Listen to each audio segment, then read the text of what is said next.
하와가 또 먹었잖아요. 그리고 아담에게도 먹이고 그랬는데 죽지는 않았어요. 왜? 그러네, 맞아요. 이거 왜 안 막 청산가리처럼 먹으면 바로 죽었으면 좋을 것 같은데.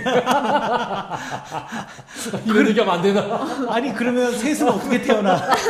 가인과 아벨은 그 자리에서 죽어버리면. 그러니까요. 그러니까 너무 유해를 길게 해주셨다는 거지. 막 그렇죠. 엄청 살잖아요. 막 900년 넘게. 아 그래도 청산가리는 아주 충격적이다. 안 죽었어요. 그러니까 아니 이게 상상이 그런 거 아닙니까? 막 반드시 죽으리라 이랬으면 맞아요. 먹고 좀 싫으면 앓다가 6개월 안에 뭐 여기 간다든지 이래야 되는데 아니 근데 먹고 나서 900년 더 살았어. 아니 근데 그렇지. 왜 살려두셨을까? 거의 영원히 산 수준이야 이거. 시한부 생명은 시한부 생명이지. 930년짜리. 아니 그 질문이 너무 기가 막히다 진짜. 네, 아담이 930년짜리 이제 시한부 생명을 받았는데 야 참. 오히려 장수한 거죠. 네. 네, 성경에 보면 먹는 그날에 이제 죽게 된다라고 얘기를 했는데 너무 오래 살았어요. 네. 근데 그 시편에 보면 또 우리 신약 성경에도 나오죠. 하나님에게는 하루가 천년 같고 천년이 하루 같다. 그럼 그렇죠. 하루 산 건가요? 아니죠. 하루를 못 산 거지. 하루를 못 살았네. 그렇지. 하루를 못 살았어. 천년을 살아야지 하루를 사는 건데 먹자마자 하루를 죽은 못 거야 산 거야. 그러니까. 하나님 보시기엔. 예. 농담 같지만 실제로 사람들이 이렇게 생각했어요. 그래요? 어머. 신현서 아까 얘기했잖아요. 신현서. 네. 신현서에 이렇게 써 있어요. 아담이 죽었습니다. 그리고 아담의 모든 자녀들이 아담을 그가 창조한 땅에 묻었습니다. 그가 땅에 묻힌 첫 번째 사람이 된 것입니다. 여기서 알 수 있는 또 하나의 사실은 하와가 더 오래 살았다는 거. 첫 그렇네. 번째로 묻힌 사람이 아담이니까. 그쵸. 예, 하여간에 예나 지금이나 여자가 더 오래 살아요. 남자보다 예, 장수하는 것 같아요. 네, 맞아요. 아담은 1000년에서 70년이 모자란 930년을 살았습니다. 그렇기 때문에 선과 악을 알게 하는 나무의 이야기에서 먹는 그 날에 내가 죽으리라 하는 말이 이루어진 것입니다. 네. 왜냐하면 천국의 시간은 1000년이 하루이기 때문입니다. 우리가 방금 농담처럼 했지만 실제로 사람들이 그렇게 생각을 했다라는 거예요. 하나님이 먹으면 그 날에 죽을 것이다 라는 그 날이 1000년이라고 생각한 거죠. 그리고 또 이런 이야기도 있어요. 하나님은 죽음을 만들지 않으셨고 산 자들의 멸망을 기뻐하지 않는다. 하나님은 모든 것을 살라고 만드셨으며 세상의 모든 피조물은 원래 살기 마련이다. 죽음이 이 세상에 들어온 것은 악마의 시기 때문이 아니라 악마에게 편드는 자들 때문이었다. 그리고 그 악마에게 편드는 자들 때문에 우리는 그 날에 죽게 된다. 그렇죠. 그러고 보니까 진짜 하나님께서 하신 일들은 죽이기 위해 일하시는 게 아닌 것 같아요. 그렇죠. 죽이기 위해 일하신 적이 없어요. 청산가리가 아니라니까요. 맞아. 하나님은 항상 우리에게 살 수 있는 길을 주시려고 일하시지 우리를 인간을 죽이기 위해서 일하시지는 않는다. 그걸 또 보여주시는 표현일 수도 있겠어요. 900년이라고 하는 유예 기간으로 이해할 수도 있고. 예, 그래서 지혜서를 기록한 사람들은 그날에 내가 죽을 것이다 라는 말을 그날에 내가 불멸의 존재가 아니라 죽게 될 운명을 가진 존재로 바뀌어질 것이다 라고 이해를 한 거예요.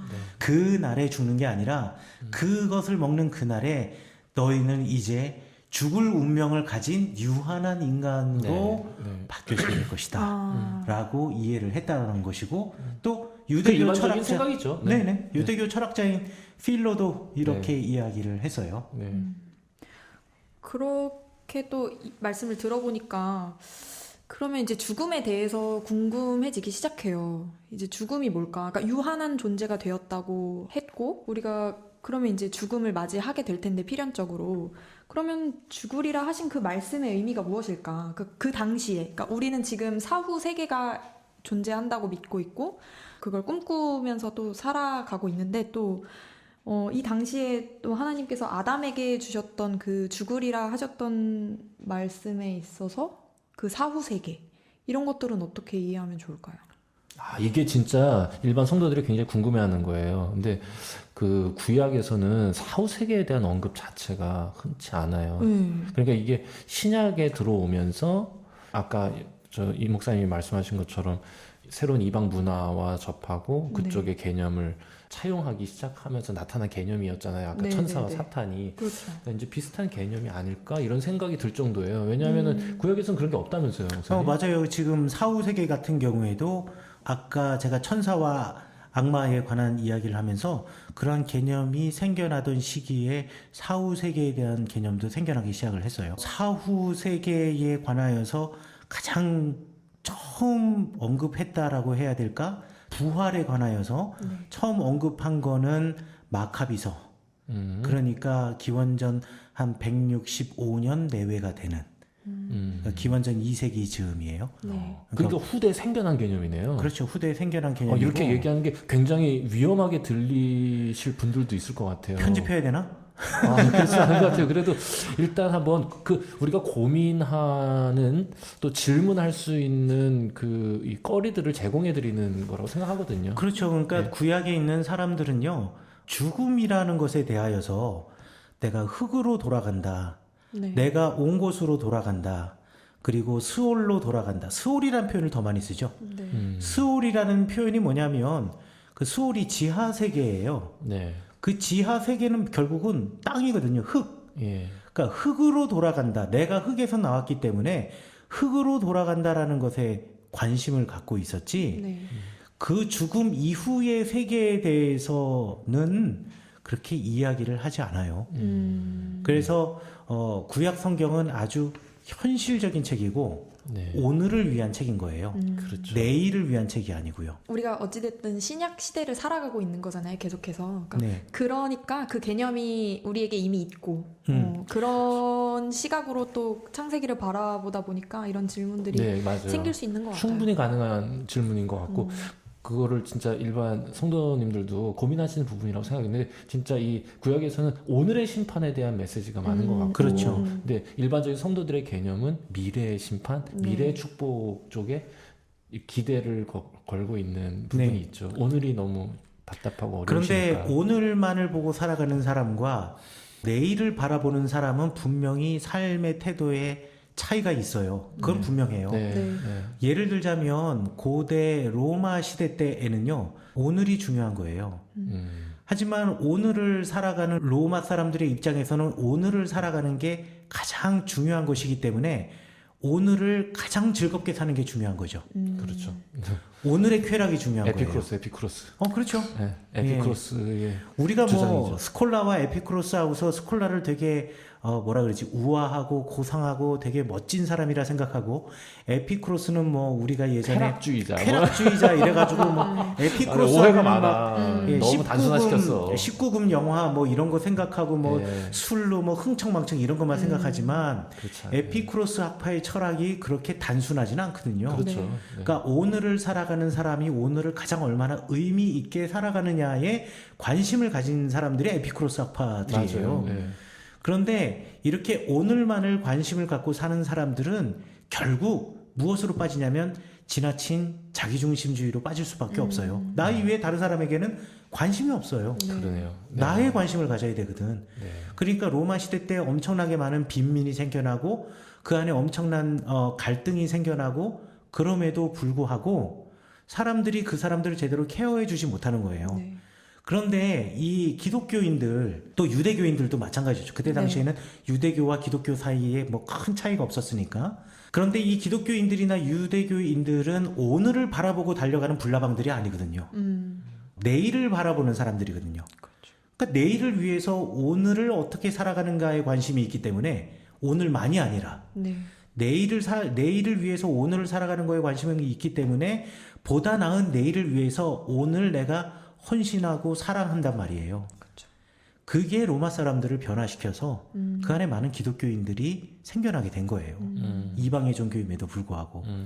그렇기 때문에 오늘날에는 부작용이 너무 내일만을 바라보다 보니 오늘에 너무 무책임한 것이 문제였다면 오늘을 중요하게 생각하는 종교는 오늘만을 바라보다 보니 내일에 대한 염려와 내일에 대한 대비가 전혀 없다. 그러니까 어찌되었든 한 극단으로 가는 건 좋지 않은 것 같아요. 그러니까 그 사후 세계에 대한 신앙의 장점도 있고 저는 단점도 있다고 생각하는데 실은 이제 그 성경이 말씀하고 있는 특히 이제 구약 성경으로부터 계속 끊임없이 이야기되는 거는 현실 세계에 인간의 탐욕이 만든 왜곡된 문화나 거짓들, 잘못들을 개선해내고 네. 새롭게 변혁하는 거거든요. 그게 실은 하나님의 가장 큰 이 도전이고 요청이기도 한 거예요. 근데 그걸 놓치게 만드는 거죠. 네, 사후 세계에 대해서 관심을 갖게 되면 오히려 현실 변혁적인 변화 지향적인 신앙에서 조금 거리감이 생기고 오히려 그냥 저 피안의 세계를 기다리고 있는 예, 좀 수동적 신앙이 되지 않나 이런 이제 그런 단점들이 좀 있는 부분도 있어요. 네. 내가 생각하기에 우리 팟캐스트 방송 중에 원고 없이 이렇게 술술술술 얘기하는 저 법륜스님의 증문즉서를 제외하고는 증문즉답 막 이런 거는 아마 우리가 기독교 방송 중에는 유일하지 않을까. 네. 이런 데도 이렇게 말을 잘해. 야, 이건 참 이거 은사다. 네. 그런데 저 이 이야기 속에서요, 오히려 이제 이 사람들이 저는 이런 질문을 해봤어요. 뱀이 여자에게 이르되 너희가 결코 죽지 않으리라 라고 얘기했을 때 하와는 죽음이라는 걸 알고 있었을까? 그러니까요. 아니 아직 한 번도 한 죽음이라는 번도 걸 죽음이라는 걸 경험해 보지 못한 사람인데 그렇죠. 아버지가 돌아가셔 보신 것도 아니고 죽음이라는 것조차를 모르는 하와에게 이거를 먹으면 죽게 될 거야? 라고 물어봤을 때 그 말을 죽음이 뭔지 이해할 수 있었을까라는 질문을 저는 하게 되더라고요. 맞아요. 저는 제가 생각하기에는 하와는 죽음이 뭔지 몰랐을 것 같아. 아담도 죽음이 뭔지 몰랐을 것 같아요. 네. 그렇기 때문에 죄를 졌을 것 같아. 죽음이 뭔지 모르니까. 합리적인 생각이라고 생각하지만 전 좀 과한 상상이다. 그런가요? 왜냐하면 이거를 쓴 존재나 이걸 읽고 있는 존재들이나 다 죽음을 가장 심각한 인생의 문제, 인간의 한계로 경험하고 있던 사람들이었으니까 그들의 마음에 하나님의 감동이 일어나 기록한 하나님의 계시로서의 창세기니까 굳이 거기에 하와가 죽음을 알고 있었느냐 이거 좀 과한 상상 아닙니까? 이거 약간 딴지를 겁니다 제가 딴지 겁니다. 네 만만치 않습니다 제가. 넘어가겠습니다. 그런데 왜 우리 기독교의 맥락 없는 잡담이 오늘은 폭발을 합니다. 편집 없이 그냥 갑니다. 이것 역시 조금 듣다 보면 나름 나쁘지는 않습니다. 크크크. 이게 자꾸 원고 없는 이야기 하면은 이게 자꾸 이게 산으로 가는데 이것도 재미있을 수 있어서 잠깐 이야기하자면 우리가 기독교에서 원죄에 관한 이야기를 하면서 아담과 하와가 선악과를 먹은 이야기부터 우리 인간의 죄된 본성이 유전이 되어진다라는 표현을 사용하잖아요. 네. 근데 이런 비슷한 표현이 실제로 어디 있었냐면 유대교 안에도 있었어요. 있어요? 단지 아담과 하와 때문에 죄가 유전된다라는 표현이 아니라 다른 표현 방법으로 어떻게? 아담과 하와가 인간에게 죽음을 가져왔고 그 이후로 그의 자손인 우리들은 죽을 수밖에 없는 존재가 된다. 우리가 죽음을 경험하게 된 거 아담과 하와 때문이다. 라는 거예요. 그렇죠. 근데 이제 그건 이제 시발점으로서의 의미는 있는데 기독교계가 가지고 있는 원죄는 아니죠. 아니 원죄도 결국은 그가 지은 죄가 그 죄의 본성이 우리에게 계속 유전되고 있다는 거잖아요. 거기도 마찬가지로 유대교도 마찬가지로 그들이 그 받은 벌의 유전인데 그렇게 되나? 아니 뭐 아닌가? 모르겠다. 하여간 비슷합니다. 아니 네네. 죄가 유전이 되는 것도 벌이지 않나요? 난 그렇게 생각했네. 이익상 목사를 용서하소서. 저가 스스로 무슨 말을 하는지 저도 알지 못하나이다. 그렇게 이해할 수 있을 것 같아요. 그래서 이런 죄의 유전에 대해서 또 어느 정도 비슷한 생각. 네. 그 죄에 대한 그 유전이 이 아담과 하와의 벌 때문에 받은 벌 때문에 우리에게도 우리가 죽을 수밖에 없는 존재 그 벌을 계속 물려받는 이유 아담과 하와 때문이다라고 유대인들이 생각했어요. 네. 근데 유대교 신학이 이게 중간에 바뀌어요. 어떻게요? 어떻게 바뀌냐면 사람들이 포로기를 경험하잖아요. 포로기를 경험할 때 사람들이 다 뭐라고 생각했냐면 이게 다 우리 조상들의 죄 때문이다 라고 생각한 거예요. 이 조상들이 잘했어야 되는데 열왕기 보세요. 그거 보시면 이게 여로보암의 죄 때문에, 아, 그래. 므낫세의 죄 때문에, 네. 그 죄가 계속 유전이 돼가지고 차곡차곡 쌓여간다라는 거예요. 내가 분명히 잘못했는데 내가 잘못했으니 나 때문에 이런 일이 벌어진 게 아니라 모든 책임을 조상한테 돌려버리는 거예요. 그렇죠. 그때 예레미야와 에스겔이 아니다. 아버지가 포도를 먹었는데 왜 아들 이가 시리다 그러냐. 그쵸. 포도는 먹은 사람이 시리게 마련이다. 신포도를 먹은 사람은. 죄가 유전이 되는 게 아니라 그 사람이 그 시대에 응당져야 할 죄의 대가를 그 사람이 받는 것뿐이다. 라고 이스라엘 유대교 안에 신학이 바뀌어집니다. 예레미야 때부터요. 예. 그때가 이제 격변의 시기가 되는 거죠. 그러니까 그 격변의 시기에 죄의 어떤 그 유전에 대해서 두 가지의 이제 상반된 시각이 공존했다라는 거예요. 이거 누구는 다 누구 때문이다. 조상들 때문이다. 그게 신약까지 계속 가잖아요. 그렇죠. 네. 저게 누구 죄 때문입니까? 제가 예, 병든 저 사람이 눈 안 보이는 게 네. 누구 죄 때문입니까? 그런 그렇죠, 것도 그렇죠. 있고 예레미야의 이런 입장처럼 그건 그게 아니다. 예수님이 말씀하시는 것처럼 네. 에스겔도 그거 아니다. 너희들이 잘못한 거다. 두 흐름은 항상 있었네요. 그렇죠. 어떤 입장이 더 바람직할까요? 당연히 당연하죠. 후자겠죠. 네, 당연히, 네. 당연히 후자겠죠. 네, 우리 예수님 믿는 사람들입니다. 그럼요. 네. 큰 우리 예수님 위험했어 지금 위험했어. 항상 예수님 말씀하신 걸 믿습니다 우리는. 그럼요, 네. 그럼요. 항상 우리를 벼랑 끝으로 살짝 모르려고 하는 그런 지금 경향이. 긴장하시라고. 그러니까 살짝 잘못 선택할 뻔했어요 지금. 긴장하세요.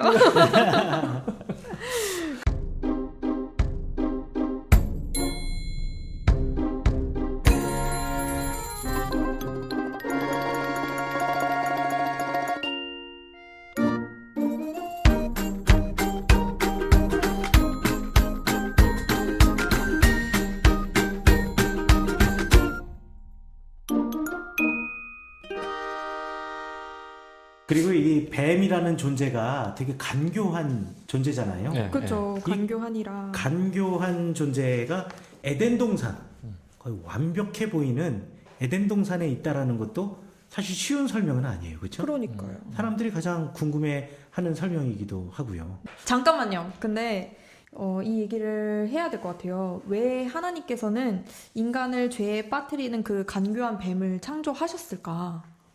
이 부분에 대해서 좀 설명을 맞아요. 해주셔야 할 것 맞아요. 같습니다. 이게 이 기독교 보편적인 이 입장은 뭐냐면 인간이 가장 하나님의 형상에 함께 창조되었기 때문에 인간만이 지성과 감성과 영성을 갖고 있다는 입장인데 심지어 여기서 보면은 뱀의 지성이 인간이 넘어가거든요. 그니까.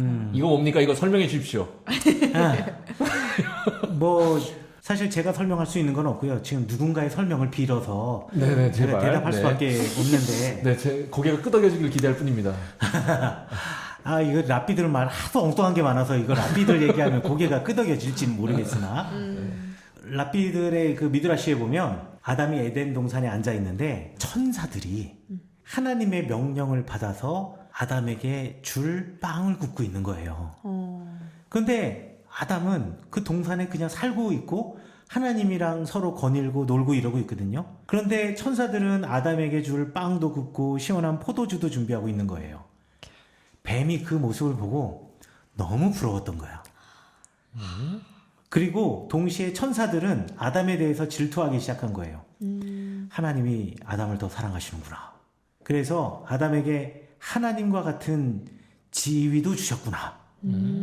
그렇지. 하나님이 세상을 창조했고 아담은 하나님이 만든 세상을 또 창조하는 능력을 가졌으니 사람에게는 저렇게 무한한 능력과 하나님 비슷한 위치까지 끌어올려 주셨는데 우리는 여기서 저 아담에게 줄 빵이나 굽고 있고 포도주나 만들고 있고 그러니 천사가 삐진 거죠. 그래서 어떻게 하면 내가 저 아담을 위해서 일하지 않고 편히 살 수 있을까? 편히 살 수 있다라는 표현보다는 그냥 전문 용어로 하면 아담의 시다발이 하는 게 자존심 상하다라는 거죠. 화 왔어요. 네. 그래서 뱀과 협정을 맺었다고 해요. 뱀도 그걸 부러워했거든요. 피조물로서. 그러니까 뱀 자체가 간교한 게 아니라 네. 모든 존재는 완벽하지만 그리고 아름답지만 그 완벽한 존재와 아름다움 속에서도 누군가 부러워하는 마음이 질투와 시기로 바뀌어질 때 완전한 존재도 불완전한 사람이 될 수 있다라는 거예요. 불완전한 존재가 될 수 있다라는 거죠. 그러니까 욕망이라는 거는 하나님이 태초에 만드신 인간의 감정 중에 하나일 거예요. 나도 네. 뭐처럼 되고 싶다. 나도 쉬고 싶다. 나도 먹고 싶다. 나도 자고 싶다. 하지만 그 욕망을 바르게 사용할 것인지 바르게 사용하지 않을 것인지 이거는 인간의 선택이거든요. 그 욕망을 어떻게 선택하느냐에 따라 하나님의 천사인 가드레엘이 사탄이 될 수도 있는 거고 하나님의 천사가 천사와 같이 살 수도 있는 거고요. 그 욕망과 시기를 어떻게 다루느냐에 따라서 이 인생이 달라질 수 있다고 하는 메시지를 그렇죠. 심어준 거죠. 그러니까 이게 선악과를 따먹는 인간의 이야기에 담아내고 싶었던 랍비의 지혜 같아요. 뱀 자체가 그러니까 간교한 게 아니에요. 존재 자체는 간교한 존재가 없어요. 존재 자체는 나쁜 존재는 없어요. 사악한 존재는 없어요. 그 존재가 어떻게 자기의 욕망을 사용하느냐 에 따라서 다른 것일 뿐이에요. 그걸 얘기하려는 거였네요. 그 랍비의 해석은. 예. 네. 아니 태어나서부터 그치. 나쁜 사람이 어디 있어요? 맞아. 우리가 나쁜 사람이라고 욕하는 사람도 어디 가면 다 칭찬하는 사람이라니까. 단지 우리가 보기에 그런 거지. 그러니까 그게 그 랍비가 해석한 인생의 아주 중요한 주제였던 거예요. 욕망과 시기를 다루는 법. 그렇게 안 되면 뱀처럼 살아갈 수밖에 없다. 그럼 악이라는 것 자체를 그런 식으로 이해를 하면 될까요? 그러니까 악의 존재. 우리가 뭐 흔히 쉽게 말해서 뭐 살인자라던가 도둑이라던가 이런 사람도 하나님이 지으셨는데 왜 도대체 저런 악한 사람이 생기는 거지? 이런 물음들을 많이 우리가 하게 되잖아요. 일상을 살아가면서. 그런 악의 존재를 막 그런 질문들은 제 생각에는 이제 아까도 잠깐 거론했던 예, 것 예. 같은데 자유와 선택의 메커니즘에 대한 이해 부족이 아닐까. 네. 그리고 왜 우리 유명한 어거스틴도 그렇게 말했잖아요. 악이라는 것은 존재하지 않는다. 악은 선의 부재이다. 뭐 그런 얘기 있고요. 예, 뭐 그런 이야기도 있고요. 그렇죠. 결국 그건 하나님의 실수가 아니라 실은 인간에게 주어진 완전한 자유 앞에서 인간이 그 자유를 오용한 결과로서의 악의 생산이지 악은 하나님의 창조물은 아닌 거죠. 하나님은 우리에게 주신 완전한 자유, 그것을 우리에게 선물로 주신 것이 전 핵심적인 것 같고 그 완전한 자유 앞에서 하나님은 우리에게 완전한 선택을 하기를 기다리고 계실 뿐. 그게 또 인간의 사명이기도 한 거죠. 그래야 울타리 안에서 느끼는 자유를 또 기쁨을 경험하는 거. 그게 아닌가? 그 욕망 자체는 죄가 아니에요. 그 욕망을 어떻게 사용하는가가 죄가 될 수 있는 거죠. 그렇죠. 네. 그러니까 어찌 보면 완전한 자유는 완전한 자기절제. 우리 그 김영성 목사님 말씀하신 것처럼 자유는 완전한 자기절제 안에서 하나님의 율법의 울타리 에덴 동산 안에서 선악과를 바라보며 우리가 하나님과 같지 않다라는 것을 인식하고 그리고 스스로를 절제하는 것 안에서 진정한 자유를 누릴 수 있다. 저걸 망가뜨리는 게 악이죠. 그게 사람이고요. 그게 악이죠. 그래서 저는 이 선악과 이야기에서 끝에 가서 얘기하려고 그랬는데 그냥 저는 세 가지 표현으로 이 3장을 정리를 하고 싶은 건 완전한 자유, 완전한 선택, 선을 넘은 인간 이렇게 그냥 정리하고 싶어요. 완전한 자유? 하나님이 주신 선물로서의 완전한 자유. 왜냐하면 이건 인간이 최선의 순종과 사랑을 보여줄 수 있는 길이기도 하지만 최악의 폭력과 폐륜을 만들 수 있는 가능성까지도 감내하시면서 인간에게 부여하신 선물이라는 거예요. 그러니까 그 앞에서 인간에게 하나님께서 기대하신 것이 무엇이었을까? 지혜를 주시고 아름다움을 추구할 마음을 주신 하나님께서 인간에게 기대하시는 건 완전한 선택을 통해서 하나님의 기쁨이 되는 겁니다. 그것은 선을 넘지 않는 거예요. 아까 얘기한 그 경계를 인식하는 지혜를 갖고 선을 넘지 않는. 그런데 이 선악과 이야기에서 전해주는 건 뭐냐? 인간은 그 선을 넘었다는 거죠. 그것이 모든 것의 출발이다. 그냥 이렇게 이제 세 가지 표현 정도로 정리하고 싶어요. 이제 굳이 이제 얘기가 나왔으니까. 네네. 예. 한 주 설교 하나 또 나왔다. 네, 난 실제로 뭐 전에 설교를 한번 했었던 내용이기도 하고요. 네, 그런 주제로. 그러니까 이렇게 이제 쉽게 그 하나님을 거스르는 선택을 하고 뱀의 말을 듣는 아담과 하와의 그 모습을 보면서 그런 의문과 질문들이 생기는 거죠. 왜 도대체 우리는 이렇게 악한 걸까? 근데 이제 목사님 말씀을 들으면서 이제 그런 생각이 이제 정리가 되는 거죠. 우리의 선택인 걸. 우리의 그러니까 선택이. 정말 나이가 들수록 우리한테 주어진 완전한 자유가 너무 감사한 거예요.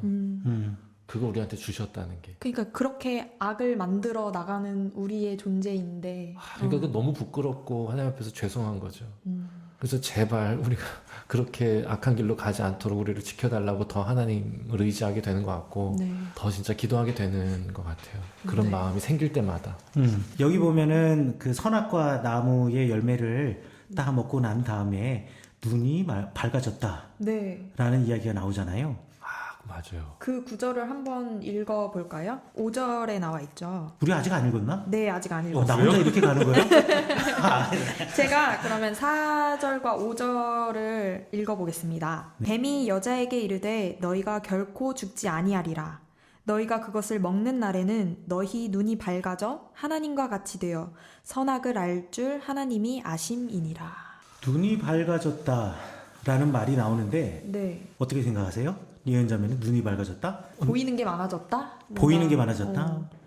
아니 그러니까 이게 여기서 이제 눈이 밝아져. 그렇게 해서 이제 저는 이게 5절이잖아요. 그래서 5절 읽을 때 이거 뻥 아니야? 이렇게 생각했거든요. 그러니까 왜 이게 왜 그러니까 이 뱀이 뻥치는 거지. 뱀이 뱀이 뻥치는 거야. 눈이 안 밝아지는데 뻥치는 거야. 야, 눈이 밝아져. 이렇게 얘기했는데 7절에 이에 그들의 눈이 밝아져.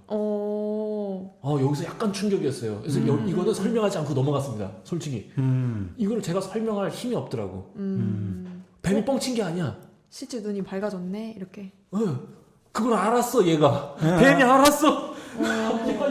이걸 내가 어떻게 설명하지? 만약 성도들이 나한테 물어보면 뭐라 대답하지? 이게 눈이 밝아졌다라는 말이 판단하는 능력, 판단하는 사람이 되었다라는 의미로 생각을 하시면 돼요. 판단하는 사람. 판단. 그러니까 선과 악을 판단할 수 있는 능력을 갖게 되었다. 근데 여기서 이제 중요하게 헷갈리지 말아야 돼요. 계몽주의 학자들이나 또 현재 이성을 중요하게 생각하는 학자들은 예전에 이 에덴 동산에서 선악과를 지금 이 애플 마크도 스티븐 잡스도 마찬가지로 그렇게 이야기를 했어요. 그러니까 인간 진보의 역사 과정에 있어서 이거 따먹는 게 아주 중요했다. 선악과를 따먹는 게 이거를 먹으면서 인간이 스스로 판단할 수 있는 능력을 가지게 되었고, 그리고 이건 비극이 아니라 원시적인 인간이 이성적인 인간으로 바뀌어지는 행위였다. 그리고 그 인간에게 무언가를 하나 더 주기 위해서 내가 지금 이 컴퓨터 만드는 거거든요. 그래가지고 이거를 아담의 애플 이거를 한 거거든요. 정말 그럴듯하죠. 그럴듯하고 원시적인 멋있는데? 인간이 이성적인 인간으로. 근데 문제는 하나님은 절대 선이시기 때문에 선과 악을 판단할 수가 있어요. 네. 근데 인간은 판단하는 능력은 갖고 있지만 판단의 기준을 갖고 있지는 않아요. 그렇다 이거네. 요거네. 판단할 수 있는 능력은 갖고 있는데 판단할 수 있는 절대선의 기준이 없는 거예요, 인간은. 그러니까 이게 좋아, 나빠라고 말할 수는 있지만, 내가 판단할 수 있지만 그게 진짜 좋은 건지, 그게 진짜 나쁜 건지 모른다라는 거예요. 모든 사람들이 다 각자 기준을 따라 그냥 살아갈 수밖에 없게 되는 거죠. 그렇죠, 다 각자가 그렇죠. 그냥 왕이 되는 거죠. 맞아. 그렇게 되면 혼란스러워요. 그렇죠. 맞아. 그건 죄악이야. 그러니 자기가 벗은 줄 알게 되었다라는 표현이 그거예요. 그 전에는 벗는 것이 부끄럽다, 벗는 것이 두려운 것이다 라는 생각을, 하나님의 음성이 두려운 것이다 라는 생각조차를 하고 있지 않았어요. 판단하지 않았으니까. 그런데 이제는 나의 모습을 보니 내가 벗고 있다라는 것이 수치스럽다라는 생각을 하기 시작하는 거예요. 그렇게 판단을 내가 하는 거고. 그렇죠. 바로 그거를 이야기하는 거예요. 판단하기 시작해. 눈이 밝아졌다라는 얘기는 판단하기 시작했다라는 거예요. 오히려 내가 넘지 말아야 할 그 선악과를 먹음으로 하나님과 내가 동등하게 되는 것이 아니라 동등한 능력을 가진 것처럼 보이나 하나님과의 정반대의 존재가 되어버린 거예요. 하나님은 오로지 선하고 악을 판단하시는 분인데 우리는 자의적으로 선과 악을 판단을 해서, 하나님은 질서를 창조하고 인간은 다툼과 혼돈을 만들어내는 존재로 바뀌어져 버리는 거죠.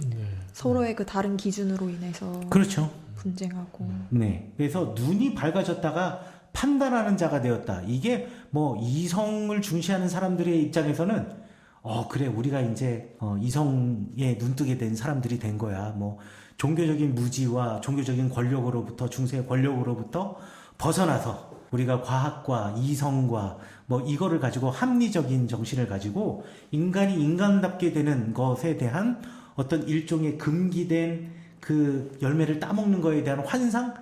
뭐 이런 게 계몽주의자들에게는 그때 당시를 설명하기에는 참 좋은 비유였을 수도 있겠지만 네. 적어도 종교적인 신앙적인 입장에서 우리가 이 성경의 이야기를 이해하자면 우리도 하나님이 가지고 있는 창조의 능력 더하기 그것을 먹게 됨으로 판단의 능력을 갖게 되었을 때 중요한 것은 판단의 기준이 불완전한지라 오히려 세상에 혼돈을 가져오게 되었다라는 거예요. 그러므로 인간은 다시 하나님 앞에 겸손히 서서 그의 판단 앞에 순종하는 것이 옳다. 이제 이게 성경의 메시지겠죠. 그래야 되는데 네. 하나님을 판단하고 있고 피조물이 그러면 또 이어가 보겠습니다. 6절 읽겠습니다. 여자가 그 나무를 본즉 먹음직도 하고 보암직도 하고 지혜롭게 할 만큼 탐스럽기도 한 나무인지라 여자가 그 열매를 따먹고 자기와 함께 있는 남편에게도 주매 그도 먹은지라. 하와가 본인만 먹으면 또 되는데 아담에게도 선악과를 줬어요. 왜 주고 또 아담은 또 왜 그걸 또 받아 먹었을까요?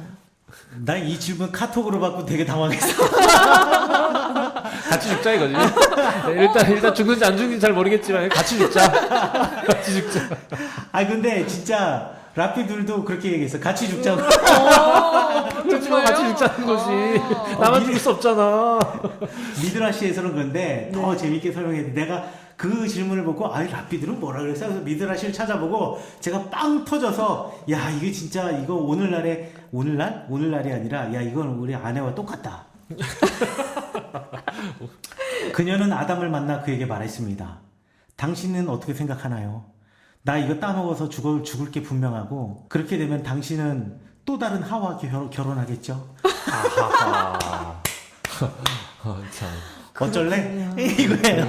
먹고 같이 죽을래? 아니면은 너 새하와 맞이할래. 새하와 맞이할래? 야 아담이 그러니까 애처가야. 그렇지. 야 아담이 또 그걸 받아주네. 그 의리가 있어. 오 받아줘 그거. 여보 우리 한날 한시에 같이 죽읍시다 이거 아니에요. 그런데 결국 뭐예요? 아까 아담이 먼저 죽었어. 그러네 이런. 그랬네요.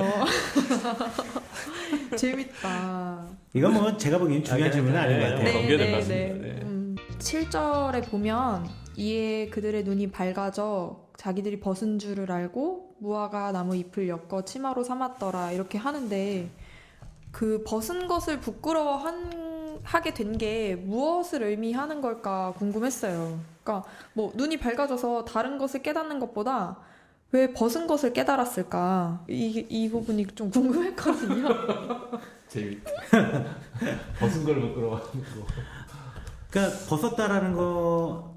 벗었다라는 것에 대해서 우리가 여러 가지로 한번 생각해 볼 수가 있겠는데요. 네, 그러니까 벗었다라는 것을 알게 되었다라는 거잖아요. 그렇죠. 그러니까 벌거벗은 존재, 그러니까 자기의 실존을 알게 되었다라는 거예요. 이거 랍비들은 네. 수치라고 생각을 해요. 수치를 자기가 가지고 있는 수치를 그제서야 알게 되었다. 네. 자, 근데 여기서 이제 재밌는 게 뭐냐면 처음에 뱀은 간교한 존재라고 했잖아요. 그 간교한 존재가 우리는 지혜로운 존재다라고 말하지만 또 한편으로 이게 벗었다라는 말과 서로 워드플레이라고 생각을 해요. 오 그래요?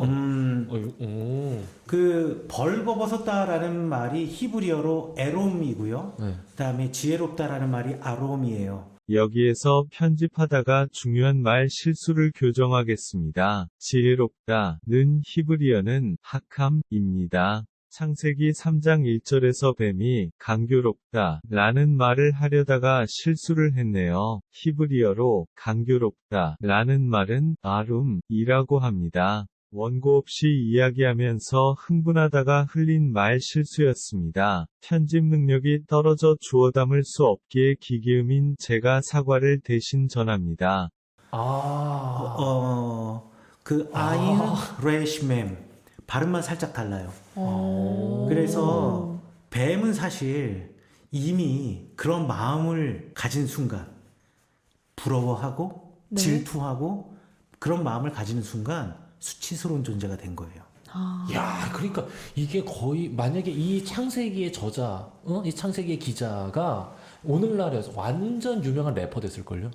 아니, 라임 사람이 이씨야 뭐 이러고 예. 아담아 이거 봐 계속 멋있다니까. 예, 그런 이 발음과 단어들이 나타내는 그런 라임적 요소들이 꽤 있죠 성경에. 그렇죠. 엄청나게 많죠.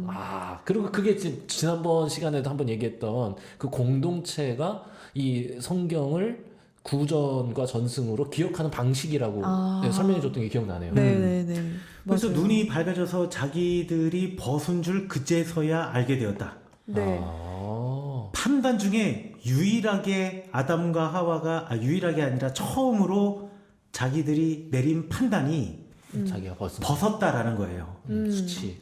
그리고 수치스러움을 알게 되었고요. 그 수치스러움을 알게 돼서 부끄러워하게 됐고 그 다음에 하나님으로부터 숨게 되었어요. 그러니까 이 사람들이 가지고 있는 판단 때문에 그 판단 때문에 점점 좋아지는 게 아니라 점점 움츠려지는 거예요. 그쵸. 자기의 실존을 보게 되는 거죠. 이게 왜 벗은 걸 발견했냐는 거에 대한 난 그 질문이 되게 이상하다고 생각했는데 대답이 너무 그쵸. 그러니까 그게 에롬이라고 에롬? 에롬. 에롬일 수밖에 없었던 거네요. 간교한 뱀의 결과 수치스러운 에롬. 요거 그렇게 하니까 확 와닿은 것 같아 오히려. 그리고 여기 내가 이 얘기를 할까 말까 막 지금 네. 쉬는 시간에 화장실을 갔다 오면서도 고민을 많이 했는데 하세요. 뭐 고민. 다 하세요. 당신 방송이야. 무화과 나무 잎을 엮어 치마로 삼았더라 네. 라고 그랬잖아요. 네. 우리 노엘이가 이제 나이가 사춘기에 이제 접어드니까 네. 여성들이라면 이제 다 시작하는 이제 초경을 시작을 했어요. 초경을 시작. 아니 이거 안 들어요 노아가? 안 들어요? 노엘이. 노엘이가 싫어할 것 같아서 이런 얘기. 아니야. 근데 우리 노엘이가 아주 빵 터지는 질문을 해서 온 집안이 아주 뒤집어진 적이 있었어요. 왜요? 이 이야기를 이제 교회 전도사님이 했던 것 같아. 에덴 동산에서 뭐 해가지고 네. 벌거벗은 게 부끄러워서 무화과 나무 잎으로 했다고. 그때만 우리 노엘이가 하는 말이 그러면 생리가 나오면 그걸 어떻게 다 흐르겠네요. 되게 야, 진짜 이거 참- 순수하다. 그치 이게 진짜 순수한 질문인 순수한 거예요. 질문이에요. 이게 이렇게 네. 쭉 빨아들이지 못하니까 피를 그렇지. 미끈미끈한데 그치. 얼마나 그 지저분하고 그래서 전사님이 손질이- 뭐라고 대답했대요? 전도사님한테 물어보지 않고 나한테 와서 물어봤어요. 그래요? 네. 그러면 목사님 뭐라고 대답했어? 대답 못했죠. 이런 뒤에 그럴 줄 알고 하나님이 가죽 옷을 지어 입혀주셔. 이 사람들 이거 참 가죽 옷을 거기 그치. 뭐가 나오는데 그건 안 되겠거든. 그러니까 하나님이 아신 거야. 그래가지고 거기 그렇게 대답을 해주셨어요. 가죽 옷으로 이렇게 네. 인간이 만든 무화과 치마는 완전하지 않아요. 내가 실은 그래서 이거를 그렇게 해석하는 분이 있어요. 그러니까 이 무화과 나무잎으로 만든 치마는 수치를 가리기 위한 것이었는데 하나님이 지어주신 가죽 옷은 보호를 위한 것이다. 이게 멋있잖아요. 멋있네요. 뭐 내가 얘기하려면 자꾸 김영성 중간에 목사가 껴들어, 내가. 끊어가지고 인터넷 이거 참, 나 이거 오지랖이야. 말씀하세요. 내가 그래서 그게 궁금했다 진짜.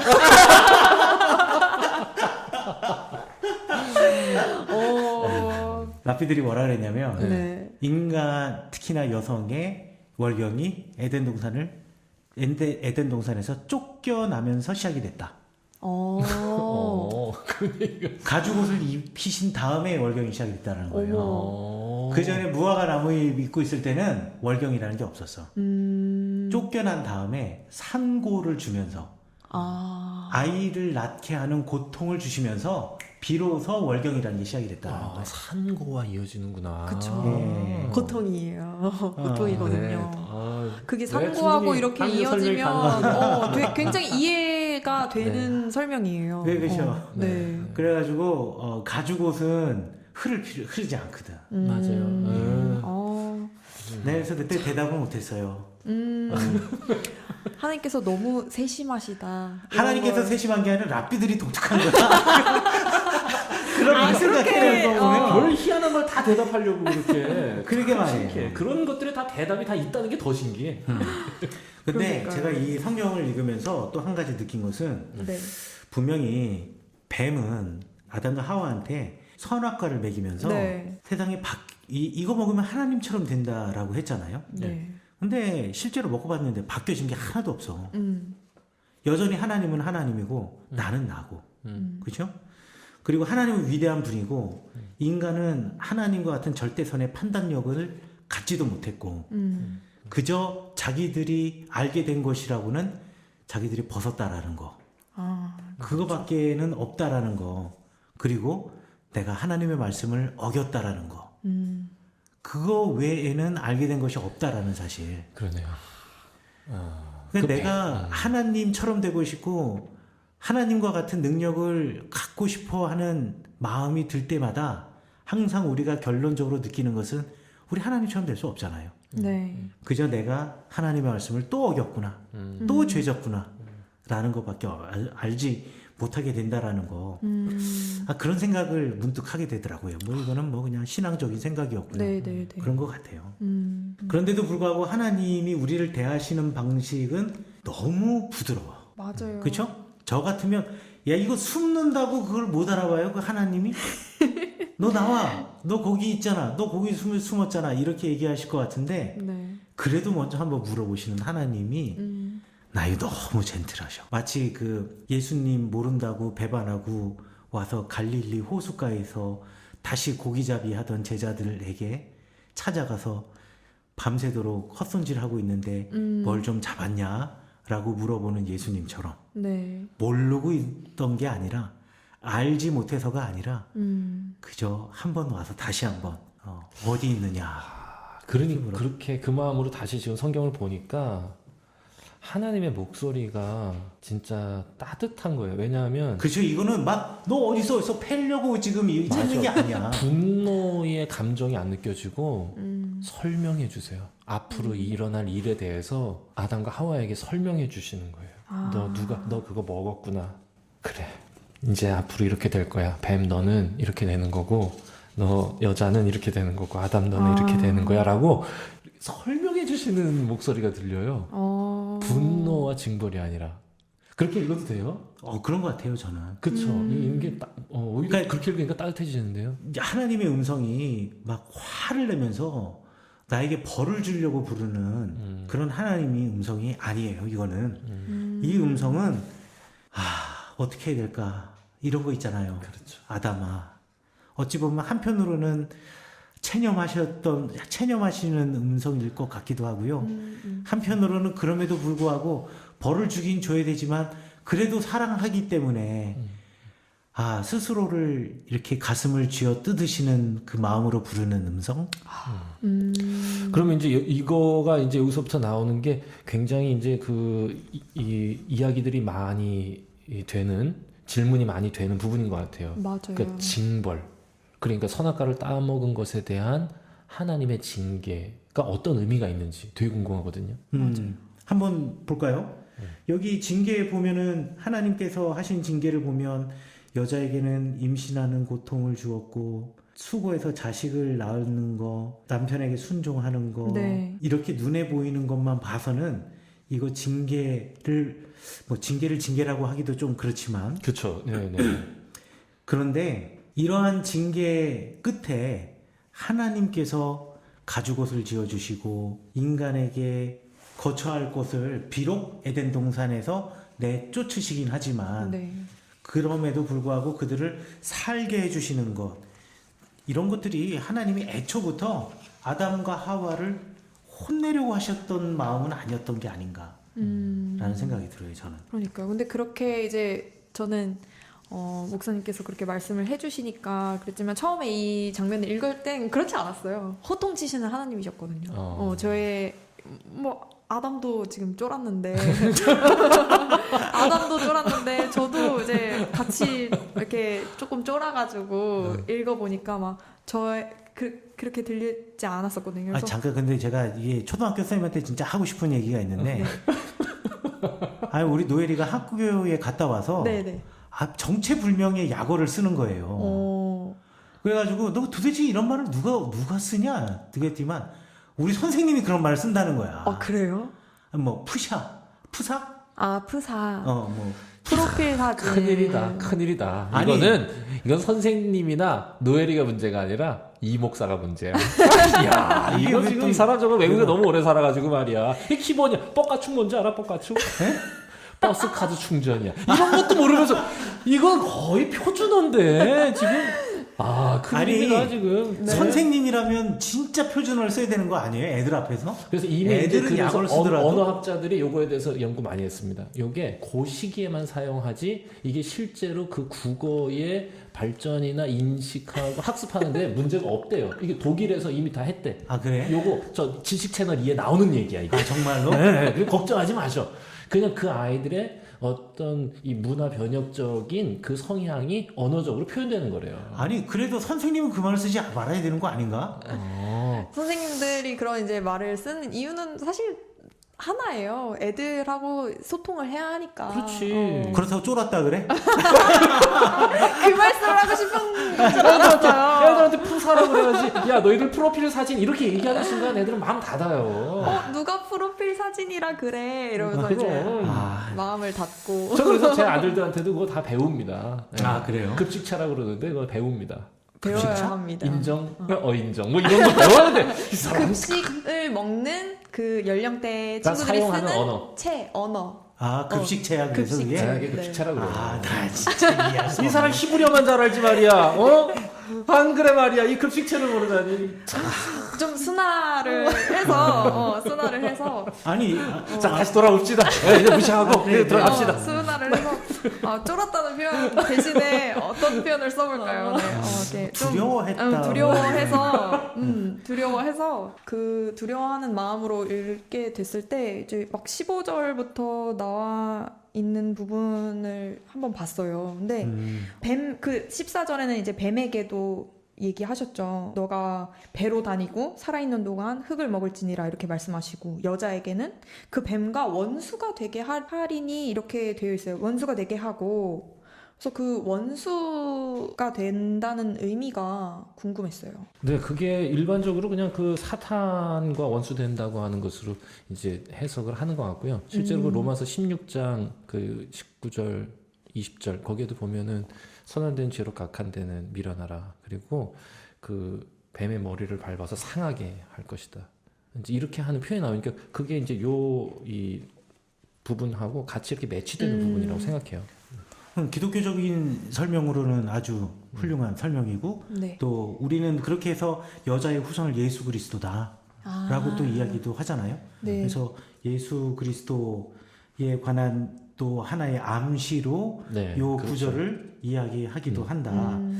그런데 뭐 그것을 기독교적으로 이해하지 않고 그냥 유대교에서는 너로 여자와 원수가 되게 하고 여자의 후손이 내 머리를 상하게 할 것이다 라는 것이 이제 선과 악이 늘 갈등하고 서로 다투는 존재가 될 것이다.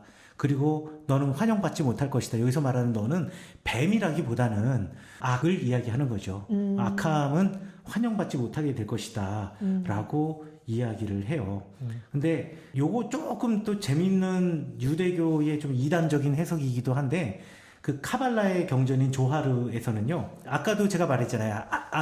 아담과 하와가 범죄할 수 있도록 뱀이 꼬드기기 전까지는 뱀이 4발 달린 동물로 네, 아까 얘기하셨던 거. 그리고 또 이 조하르에서는 똑바로 서서 걸었다라고 이야기를 해요. 2발 달린 짐승으로. 그래서 여러분들 성화나 명화 이런 데 보면은 뱀이 진짜 다리가 붙어 있어요. 그래요? 예, 봐요. 에덴 동산 명화 보면은 뱀이 다리가 달려 있어요. 코모도 도마뱀 뭐 이런 거 아니에요? 그러니까 이거는 걔네는 뭐야? 걔네는 이상해? 걔네 걸어다니는데? 동물의 왕국에 보면 도마뱀 이렇게 그 부채처럼 머리하고서 막 달리는. 도마뱀. 걔도 있고 걔는 2발로 달리고. 근데 코모도 도마뱀 내가 좋아하는 애인데 큰 거 귀여워. 그거 네. 여기 지금 뱀에 다리가 달려있다라는 게 그냥 상상해서 나온 게 아니고 실제로 그런 문화적인 배경이 있어요. 이스라엘에 보면 뱀 있잖아요. 뭐 장대에 걸린 노뱀 뭐 이런 뱀들 네네. 할 때 그 발 있죠, 발. 발 있어요. 오. 파리 그림이 있어요, 정말로. 그렇구나. 네, 그리고 도마뱀을 뭐 그렇게 부정한 존재로 보기도 않고요. 도마뱀도 많고 아마 그 옛날에 있었나 봐요. 왜 동양에서도 용 그릴 때 발 그리잖아. 이렇게. 퇴화됐을 거야. 아, 그런 건가?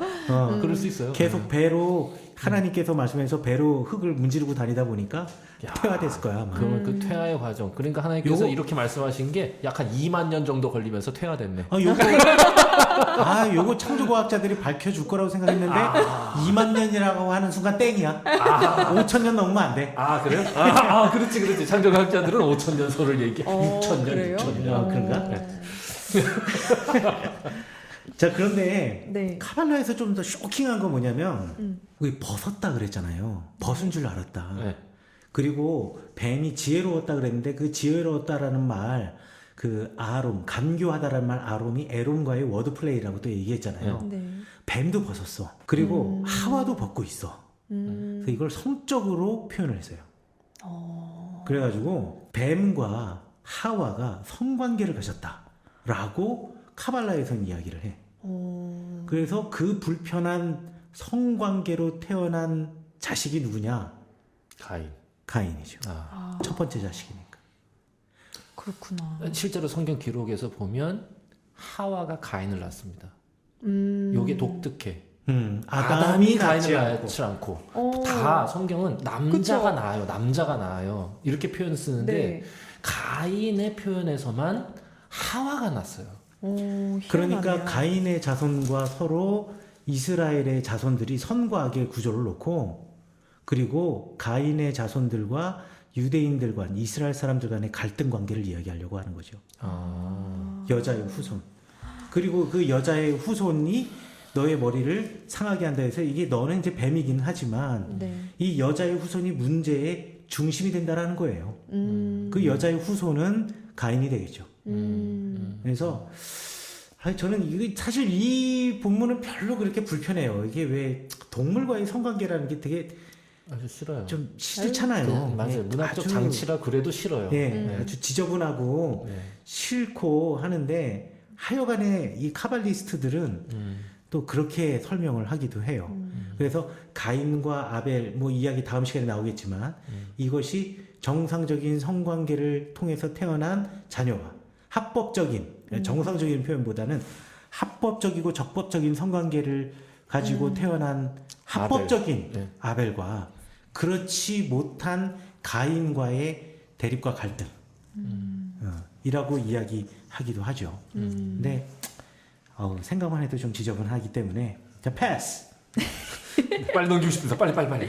네, 넘어가서 어찌됐든 또 여자에게는 산고를, 남자에게는 또 소산을 얻기 위한 수고를 그 죄의 대가로 치르게 하셨는데 왜 그러셨을까? 이런 그러니까 그게 부분들을 꼭 징벌적 의미만 있는 게 아니고 자녀를 낳는 것은 인간에게 있어서 가장 고결하고 숭고한 경험이기도 하고 네.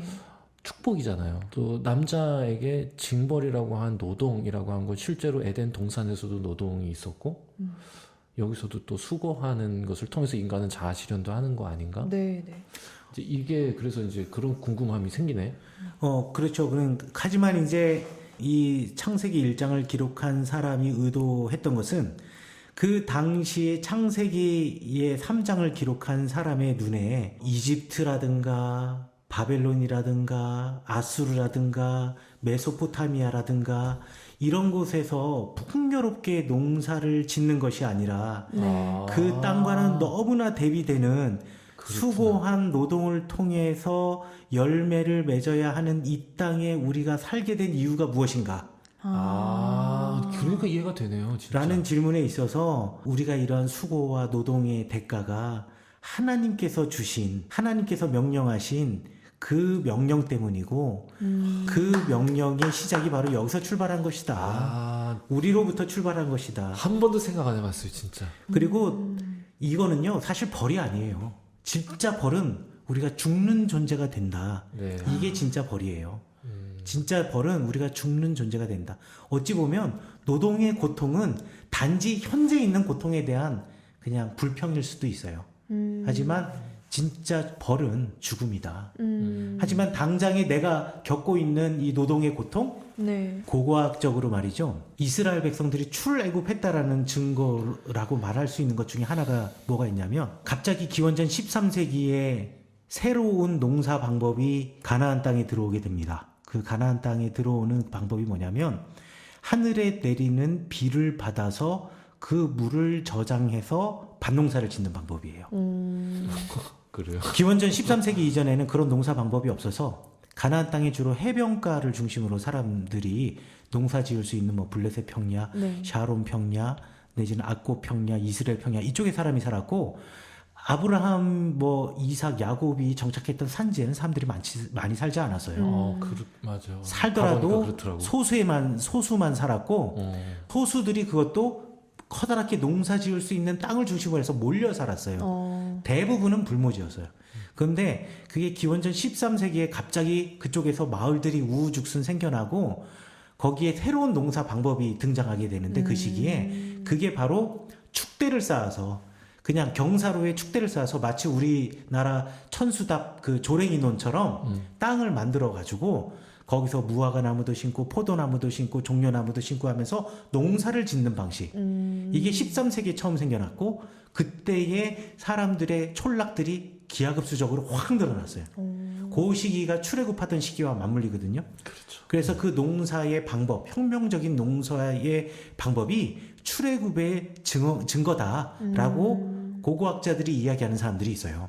그러한 힘든 밭을 만들고 뚝을 쌓고 물을 모으고 물 저장고를 만들고 하는 노동을 해야 되는 이스라엘 사람들의 입장에서 그 노동이 형벌이라고 생각됐을 수도 있을 거예요. 그렇죠. 이집트의 나일강 주변은 그냥 심으면 나거든. 유프라테스 티그리스도 그냥 심으면 나는 땅인데 그 척박한 가나안. 상대적 빈곤감이네. 그러니까 자기들의 이 노동의 고된 노동의 원인이 무엇이냐 라는 것에 대해서 이야기를 하면서 이 아담과 하와의 이야기로 거슬러 올라가 이 힘든 노동의 원인이 바로 우리가 넘지 말아야 할 경계선을 넘었던 우리의 그걸 설명해 주는 거죠. 그렇죠. 네. 죄의 대가이다라고 말하면서 동시에 죽음을 이야기하는 거죠. 이해가 되네. 이제 진짜 마음이 확 후련해졌어요, 진짜. 그러니까 노동 그리고 산고 이거는 사실 벌로 이해하기보다는 그 노동을 통해서 남자들은 또 산고를 통해서 여자들은 하나님을 생각해야 되는 거죠. 아멘입니다. 예, 아멘입니다. 그래서 이 고통이 있기까지 나를 있게 하신 하나님, 네. 이 고통을 통해서 과거를 돌아보며 이 고통 속에서 하나님이 임재하심을 찾아야 되는 왜? 이렇게 고통만 주신 게 아니거든요. 네. 그렇죠. 고통같이 생각되어지는 이 산고와 노동과 더불어 이 사람들을 보호할 보호의 장치도 하나님께서 함께 주셨거든요. 네. 가죽옷을 주셨잖아요. 네. 뒹굴러도 다치지 않고. 그렇죠? 또 읽어가다 보면요, 같은 구절일 것 같은데요. 그 저주라는 표현이 나와 있어요. 들의 짐승보다 더욱 저주를 받아 배로 다니고 살아있는 동안 흙을 먹을지니라. 이게 하나님이 뱀에게 이르시던 말씀이거든요. 그래서 그 저주라는 표현이 좀 궁금해졌어요. 저주가 뭔가요? 사탄의 기원을 말할 때 저주받은 천사라는 표현을 쓰죠. 그러니까 하와와 아담에게는 그렇게 표현하시지 않으세요. 근데 뱀에게 있어서 말씀하실 때 저주라는 표현을 쓰셨거든요. 그러고 보니까 그것도 은혜네. 뱀에게는 저주를 내렸지만 인간에게는 저주가 아니라 그냥 안타까움이에요. 그러니까. 안타까움. 네. 하나님께서 기대하신 바를 이루지 못한 인간에 대한 안타까움이 묻어나는 우리가 살아가는 삶의 모습에 대한 그냥 설명 정도라고 느껴지는. 주로 이 구절을 설명을 할 때에는 저주받은 천사가 사탄의 시작이다 라는 표현을 많이 이야기를 하는 거고요. 네. 또 배로 살아다니는 동안 흙을 먹는다라는 네. 표현을 사용하잖아요. 흙은 창조의 도구예요. 그렇죠? 네. 네. 흙을 가지고 하나님께서 또 먼지와 같은 우리를 하나님께서 만드셨어요. 이거는 창조의 도구이지 우리가 먹는 음식은 아니에요. 그런데 뱀은 흙을 먹고 사는 존재로 바뀌어져 버린 거예요. 네. 게다가 유대교인들, 특히나 랍비들은 무엇이라고 이야기하냐면 흙을 먹는다라는 표현이 뱀들이 주로 집을 흙 속에다 짓잖아요. 땅 네. 파고 들어가서 짓잖아요. 스올로 들어간다라고 생각하는 표현을 이 뱀에다가 연결을 시키는 거예요. 그래서 뱀이라는 짐승에 대한 인식이 이렇게 안 좋은 그렇죠. 거군요. 안 좋은 인식이. 왜냐하면 땅을 파고 들어가가지고 그 땅 밑에 뭐가 있겠어요. 죽음의 존재지. 그렇죠. 그냥. 수월이 있는 수월은 거죠. 맞아. 죽음의 네. 땅이니까. 그러니까 동굴이나 집이나 우리에서 사는 게 아니라 땅을 파고 들어가서 땅 속에서 수월에서 올라오는 존재라는 그 생각을 이 배로 다니고 흙을 살아있는 먹는다? 동안 흙을 먹고 이렇게 생각을 한 겁니다. 땅을 파고 들어가려니 흙을 먹어야 된다고 생각하지 않겠어요? 저 질문 하나 하고 싶은 게 또 생겼어요. 22절에 보니까 하나님이 이르시되 보라 이 사람이 선악을 아는 일에 우리 중 하나같이 되었으니 그가 그의 손을 들어 생명나무 열매도 따먹고 영생할까 하노라. 자, 여기에서 요거 이 사람이 선악을 아는 일에 우리 중 하나같이 되었으니 이거 봐. 그러면 이것도 뱀이 뻥친 거 아니네 이거. 그렇죠. 아하. 판단하는 능력을 가졌으니 네, 그 정도로 알겠습니다. 예, 판단하는 능력을 가졌으니 뱀이 거짓말을 한 거는 아니에요. 다만 그 판단에 선악을 아는 일에 우리 중 하나같이 됐다. 그렇죠. 하나님처럼 된 것이 아니라 선악을 아는 일에는 그렇죠. 판단하는 일에는 우리처럼 판단하는 능력을 갖게 되었으나 저도 판단자가 되었다. 그렇죠.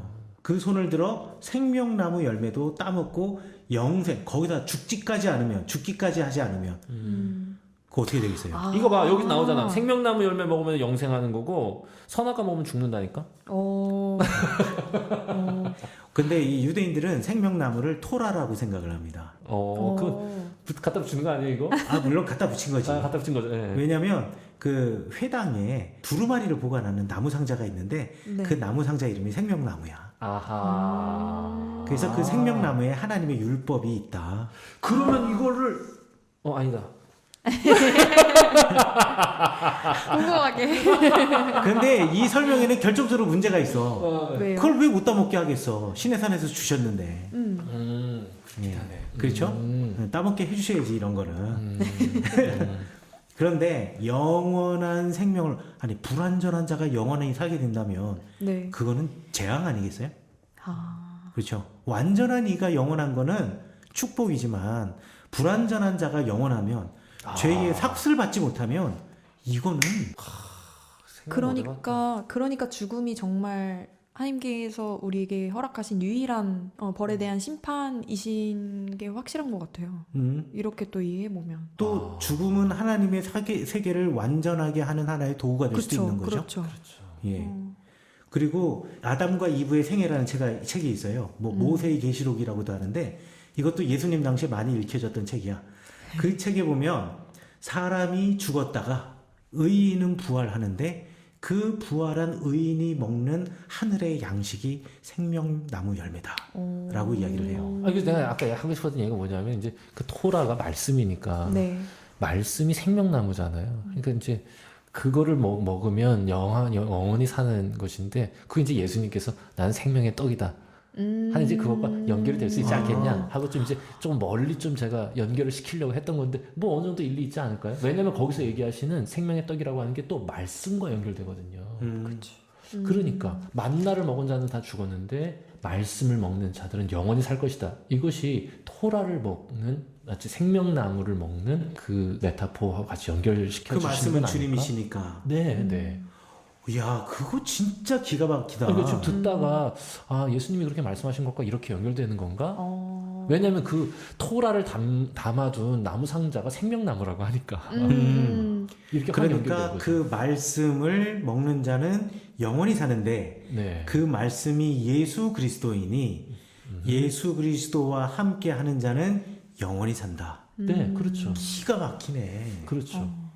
요한은 그것을 생각하면서 그 메타포를 갖고 있었을 수도 있어요. 그럴 수 있을 것 생명나무의 같다. 메타포를. 네. 이거 정말 설교 하나 또 좋은데요. 생겼네. 네. 아, 야, 이거 참 듣다가 은혜가 되네. 설교 하나 또 들었네. 이거 들으시는 분들도 다 은혜가 되셨으면 좋겠는데 우리 되게 은혜가 되는데 이거 어쩌지 이거? 이거 라이브로 가야지 은혜가 되는데. 그니까요. 너무 좀 그렇다. 너무 좋다.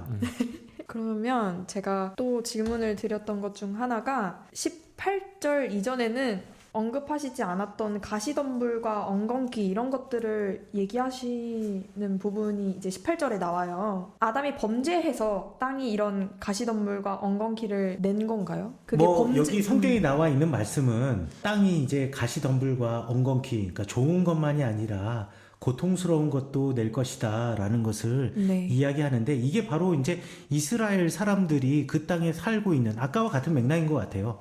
유대 광야 가면 가시덤불과 엉겅퀴 엄청나게 많아요. 예, 그 누렇게 보이는 푸른 양들이 뜯어먹는 네. 마른 풀들 같아 보이는 것이 실제로 들어가 보면은 가시덤불하고 엉겅퀴가 엄청나요. 제가 한번 크록스 신고 유대 광야 트레킹 나갔다 죽을 뻔했잖아요. 네. 엉겅퀴, 가시덤불, 크록스 고무잖아요. 다 뚫고 들어와. 그렇게 써요? 그거 엄청나게 세요. 거기 한 10분 정도 걸다가 이거 아니다. 그리고 집으로 다시 들어왔어요. 가시덤불과 엉겅퀴 이런 것들이 이스라엘 백성들이 겪어야 하는, 이스라엘 사람들이 살고 있는 땅, 척박해 보이는 그 땅에 대한 하나님의 대답이다 라고 생각하시면 될 것 같아요. 1시간 넘지 않는 팟캐스트를 하는 것이 목적인데 어쩔 수 없이 1시간을 넘겨버렸습니다. 하지만 창세기 3장은 끝내야 한다는 신념으로 계속합니다. 흙으로 지어졌으니 이제 너는 흙이니 흙으로 돌아갈 것이니라 이렇게 말씀하셨어요. 이게 죽음에 대한 하나님의 말씀인 거죠. 죽는 존재가 된다. 그러니까 앞에 있는 고통들은 형벌이라고 할 수가 없어요. 이거는 일시적인 거예요. 그렇죠. 그러나 죽음은 그냥 끝나버리는 거잖아요. 그렇죠. 그러니까 인간이 죽음의 존재가 되었다라는 거, 우리 그거를 기억을 해야 될 것 같아요.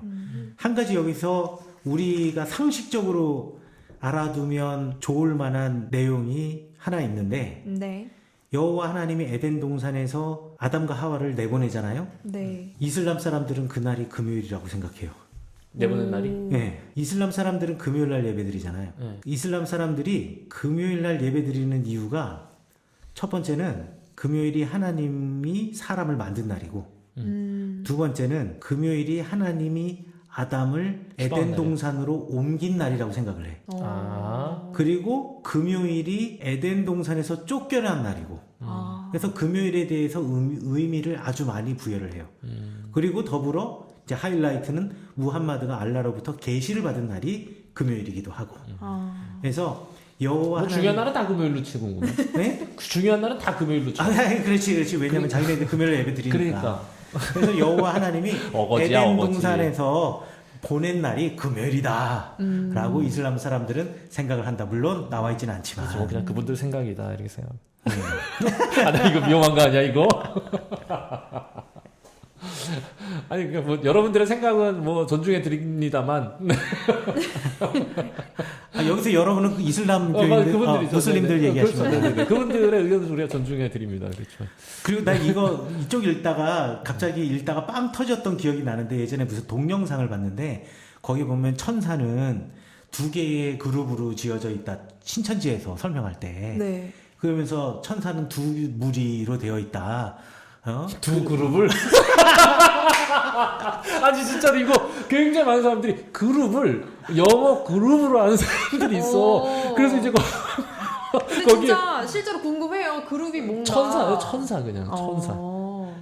히브리어로 케루브. 정말 놀랍더라 진짜. 근데 그것도 그 신천지에서 꽤 높은 맞아요, 급이에요. 맞아요. 꽤 높은 그래요? 급의 교육자가 와서, 그러니까 우리로 하면 이제 신학교 교수급이 온 거야. 근데 그분이 이걸 설명하는데 두 그룹이면서 진짜 투 그룹. 완전 빵 터졌어. 그렇구나. 예. 그거를. 그러니까 그분들이 기본적인 원어 연구라든지 성서 연구를 안 하고 자의적으로 해석한다고 하는 반증이죠. 전 큰일 날 사람들이에요. 맞아요. 너무 위험해. 모르면 그냥 저처럼 물어보지.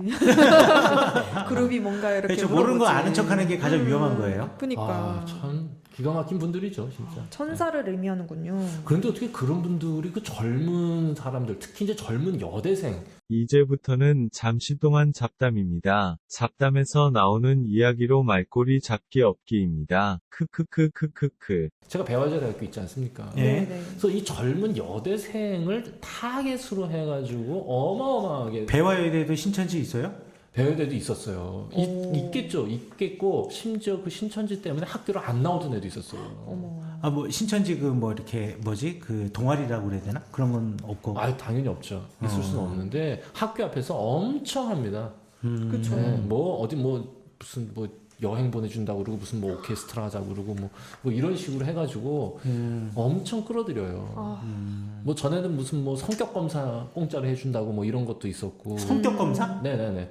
그런 식으로 해가지고 젊은 애들을 유혹하는 거죠. 그리고 아. 그런 애들이 많이 모여 있어요. 그리고 제가 사는 아파트 상가에 그 신천지 교육원이 있습니다. 아, 젊은 여자들이 수십 명이 때를 지어서 들어가요. 거기에 그래서 두 그룹으로?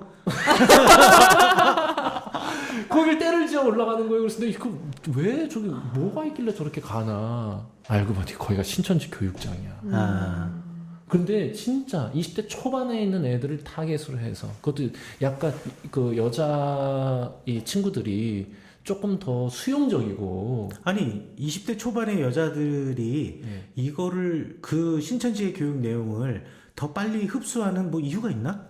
그래서 이제 약간 수용적인 성향이 좀 있지 않아요? 남자들보다 종교성이 조금 더 있는 것 같고. 아내를 보건대 여자들이 조금 더 팔랑귀인 거는 맞는 것 같아요. 조심하십시오. 조심하십시오. 아니, 일단 저희 집사람은 그렇지 않습니다. 네. 요 편집 들어가겠습니다. 요 편집 들어가겠습니다.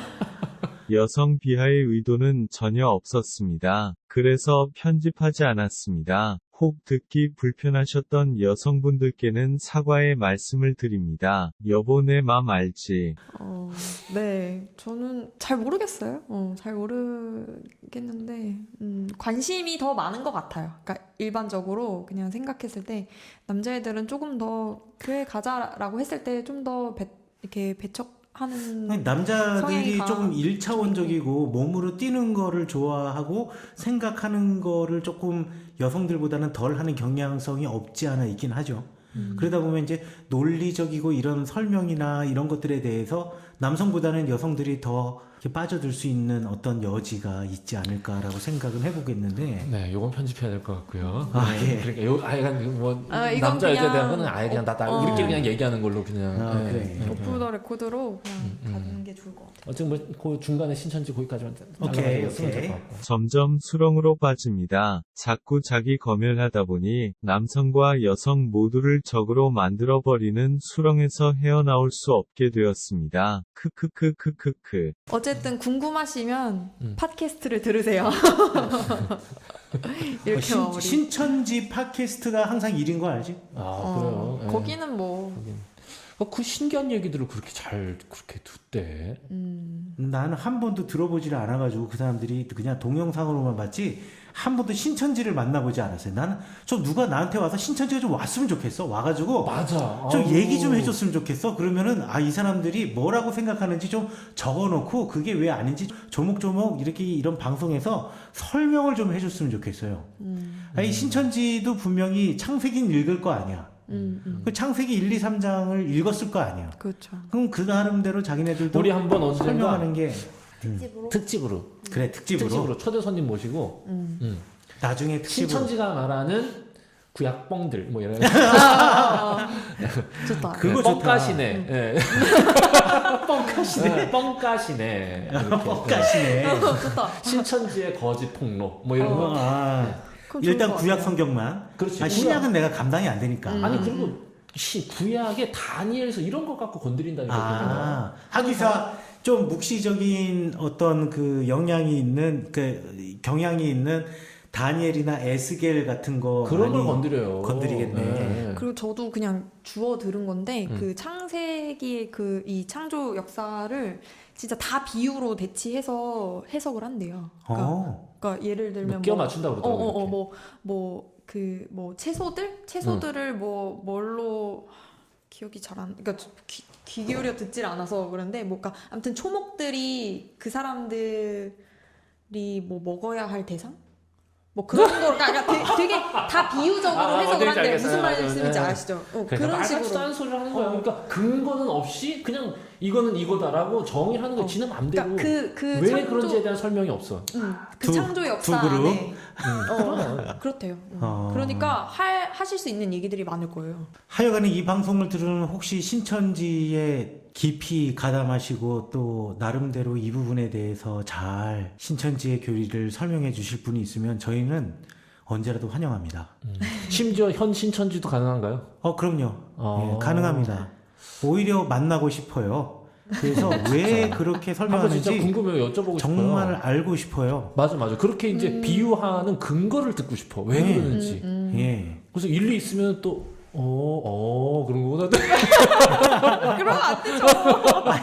그러면 안 되겠지만, 아니, 근데, 그 정도의 그럴 논리를 일이 갖고 있다면 없으니까. 인정해 줘야죠. 아니, 어떤 면에서 100개를 갖다가 설명하면 그 중에 한 90개는 맞을 수도 있어.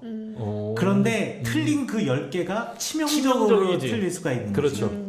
그러니까 한번 만나보고 싶은 생각이 들. 그리고 난 비유는 틀리지. 비유라는 것이 성경에도 나와 있는 것처럼 비유 자체가 잘못됐다라고 생각하지는 않아요. 다만 그 비유를 어떻게 사용하느냐. 그리고 그 자의적 비유에 매칭. 근거 그렇죠. 없는 자의적 매칭이 문제다. 이렇게 생각합니다. 근거가 있느냐. 그렇죠. 사실 그게 제일 중요한 거지. 뭐 비유라는 방법론은 성경에도 있기 때문에 나는 그거는 문제가 되지 않는다고 생각해요. 성경이 이제 아까 내가 자꾸 그 무화과나무, 선악과를 갖다 무화과나무라고 하고 내가 이게 바로 전주에 강의 가가지고 사사기를 이야기하면서 사사기의 그 아비멜렉 이야기하면서 감람나무, 무화과나무, 포도나무, 가시나무 이걸 하면서 이 나무가 무슨 나무냐 이게 뜻을 설명해 주느라고 그것 때문에 자꾸 무화과나무 이렇게 근데 그것도 비유거든요. 그렇죠. 그 비유가 뭐 상징이 감람나무는 유다 지파를 상징하는 거예요. 실제로 성경에 레레미야에 그렇게 나와 있어요. 그래가지고 감람나무 같은 경우에는 유다 지파를 상징하고 유다 지파의 사사인 온니엘을 상징하는 거고 그 다음에 무화과나무는 드보라를 상징하는 거예요. 무화과나무가 예전에는 무화과나무 열매가 꿀의 대체제거든. 근데 그 꿀에 늘 그 꿀 달달한 거에 끼는 게 꿀벌이에요. 드보라라는 이름이 꿀벌이거든. 네, 그래서 그러니까 이게 언어를 알아야 돼. 이게 정말 언어적 아름다움이 있다니까 성경은. 그런데 그걸 우리가 잘 몰라. 그리고 포도나무는 요셉 족속을 이야기하는 거고 요셉 족속이 므낫세와 에브라임이야. 그러니까 므낫세 지파의 사사인 기드온. 그래서 이 비유를 통해서 야 감람나무, 무화과나무, 포도나무, 유다 지파의 온니엘, 그 다음에 드보라, 그 다음에 요셉 족속의 기드온 사사였고 정말 아름다운 열매를 맺지만 아무 누구도 우리를 왕이 되어서 다스리려고 하지 않았잖냐. 그런데 불만 붙으면 후루룩 타오르는 그 말라 비틀어진 가시 덤불 같은 네가 왕이 된다라는 게 말이 되냐. 오히려 너 때문에 불이 가시나무에서 나와서 멀쩡한 레바논의 백향목을 다 태울 것이다 라고 말하는 게 아비멜렉을 향한 요담의 비유거든요. 이런 비유로 설명하는 거는 그거는 그렇죠. 근거가 있죠. 근거가 있고 근거가 이야기가 있지. 되는 아까 뭐 거야. 드보라가 그렇죠. 그걸 상징한다. 무화과나무 상징한다. 그 이런 이전에 거 사사 근거가 3명 분명하니까. 이야기하고 있는 거거든요. 근데 그게 아니라 막 얼토당토도 않게 뭐 두 그룹이 있다, 뭐 그 그룹이 두 무리다, 뭐 이렇게 생각하고 뭐 얼토당토않게 이야기를 하고 뭐 무화과나무는 뭐다, 감람나무는 뭐다라고 시작하면 이거는 문제가 있지 않나.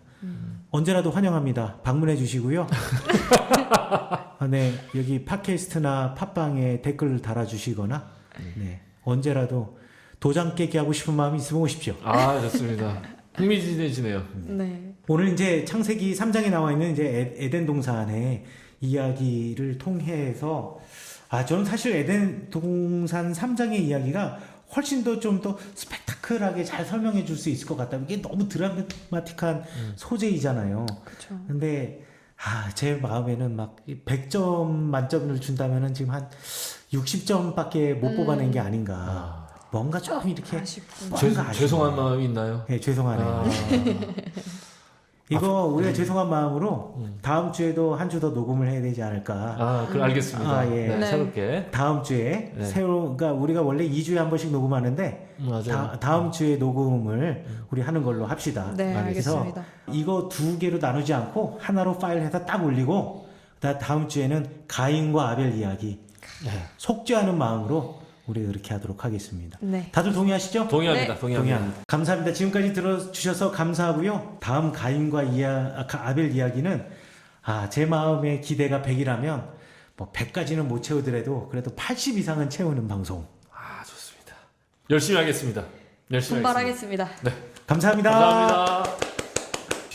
네, 안녕하세요. 비블리아의 이익상입니다. 이익상에게 성경 배우는 김혜석입니다. 베타로 투입된 이지입니다. 여기도 보시면은 나시린 교리가 나와 있어요. 이 여인이 신경 쓰지 마라. 언제나 다 볼 수 있는 그런 한조 같은 자기 반성은 매우 훌륭한 거 아닙니까?